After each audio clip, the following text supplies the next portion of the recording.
Greetings. It's me, Dr. Adrianne Pinkney, the Be Well Life Coach. I am so excited to be with you today to talk with you about when it might be time to leave. And I'm not just talking about romantic relationships. I'm talking about jobs, places, situations, when it might be time to go. But before I get into it, I want to remind you all to subscribe and make sure you ding that little bell so that you will be informed anytime I have a new video. Also, I really want to shout out my shirt. I was hoping you guys could see it, but it says Good Trouble. It's paying homage to, I'm not trying to show you my boobs. It's just my shirt. John Lewis. God bless you, John. Thank you for your contribution. All right, y'all, so let's get to it. So, a lot of times people are very unsure when it is time to go, when a relationship is over, when it is time to depart. One of the biggest indicators that it's time to leave is how you feel. Often we don't trust how we feel is important in relationships. Sometimes how we feel doesn't matter as much as what we're doing or the opportunity that is ahead of us. At least that's what we're taught to think. But honestly, every decision that we make is about how we feel. Every decision. I put this shirt on today because I wanted to feel connected to someone that I respect his life, and I wanted to pay homage to him. That was very much an emotional decision. I put on these sweatpants that are on my bottoms because I wanted to chill out. And if I wanted to feel professional, I would have picked another outfit. Anyway, all decisions are based on how we feel. I should do a whole nother video on that. Kayla reminded me to do that. All right. So with that being said, relationships are also built on how they make us feel. We choose people in our lives because with him, I just feel so connected. I feel so heard. We choose her because I don't know, man, but it's just something about her. She just makes me feel like special, like something I've never felt before. We pick people because of how they make us feel. We choose jobs because we want certain emotional experiences. I want a challenge. I want a new opportunity. I want to work on a team. We choose jobs, and actually we leave jobs because of how we feel. I feel underappreciated. I feel disrespected. I feel disregarded. Our feelings make so many of our decisions for us, and it's a good thing. So with that being said, when is it time to leave?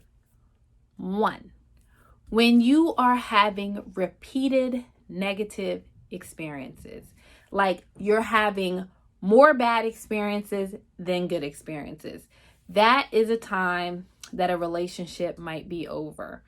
Often marriages end, and most people think marriages end because one really awful thing happened, but there's an idea that most marriages and relationships end because of a million tiny cuts, a lot of little things that just add up over time. A million tiny cuts and the whole thing bleeds out.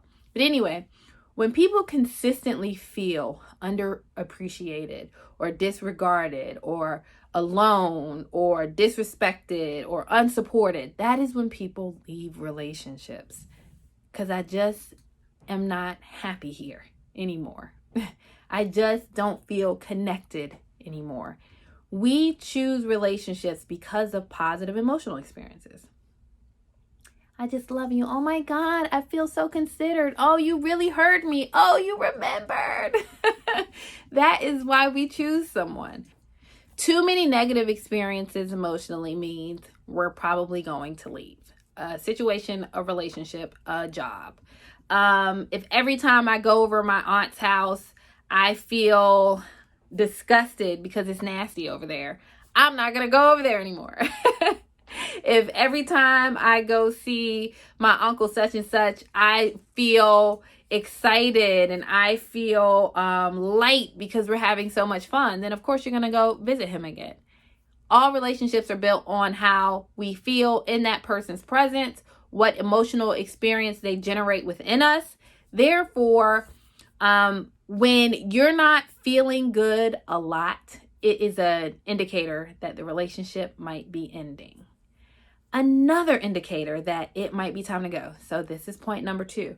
When there is a severely awful emotional experience. So for example, you can be in a romantic relationship and everything is going really, really great. And then you find out that this person was lying to you about maybe what they did for a living, or this person lied to you about their STD status, or this person is having an affair and is with someone else. That is a severely traumatic emotional experience. So even though you've had maybe 1,000 positive emotional experiences, that one can take your breath away. It will knock you off your feet so much that you might not choose to continue the relationship because that one emotional experience was devastating. It had you distraught. It had you struggling to breathe. That is also an emotional reason to depart from a relationship. If you so choose, you can have a job that you really, really love, and they do something in a staff meeting that makes you feel so damn disrespected, you can't go back the next day. You just feel like I'm done in a matter of a day. That can happen. And it's not always a bad thing. Sometimes in relationships, we have emotional experiences that are so severely traumatic and make it so clear that we're not safe to continue in the relationship that leaving might be a good choice. I had a friend one time betray my confidence, and I decided, hey, that one's going to be enough for me. But we didn't have a long friendship. Maybe if we had been friends for a long time, I could have worked with her, but she didn't have enough investment in positive emotional experiences that I decided to continue that relationship. So the third emotional reason that people might choose to leave a relationship, or that you might choose to leave, is simply because someone is constantly invalidating your feelings. So it's not so much about the experience they cause us to have or a severely traumatic emotional experience that we have with them, but because they are not considerate of how we feel. If you are in a relationship with someone and you are expressing yourself honestly and being vulnerable, because remember, we never know what's going on inside of people. The inside stuff is what we have to show you. I can show you the look on my face. I can show you what's going on outside of me. But for you to know what's really going on, I have to tell you what's going on inside of me. And if I make it clear to someone how I feel about certain things that are happening in our relationship, hey, when you come in late, I feel really insecure because I don't know where you are. Or when you don't answer my phone calls, I feel nervous, or I feel unsafe, or I feel disrespected. I don't know how you might feel. But when we let someone know how their actions and their choices are making us feel or causing us to feel, and they don't adjust so that we have more positive emotional experiences with them, that is a relationship that might not last too long. When we are sharing our emotional experiences with someone and they respond because they want us to have more positive emotional experiences with them, those are relationships that we continue. I had a girlfriend who came late to like everything that we ever planned. And I told her, girl, you're going to have to start showing up on time, because I'm sitting here in this restaurant and I look crazy. I feel lost. I feel like I look stupid, like I feel uncomfortable. I feel uncomfortable the whole time I'm waiting for you, looking at the door. And I let her know that's how her tardiness caused me to feel while I waited for her. Well, she decided, oh my God, girl, I didn't know you felt like that. I don't want you to feel like that. I'm going to do better.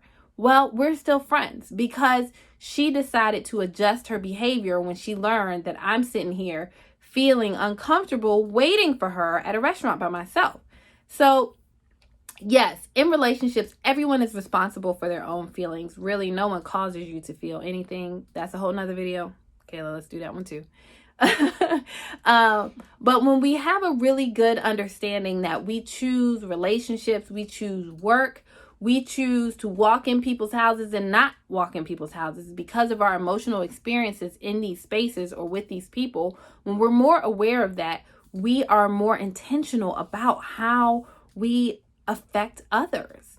When I, as an aunt, I want to make sure that my niece and my nephew always feel heard and supported by me, right? So what do I do? What can I do to generate those feelings within them?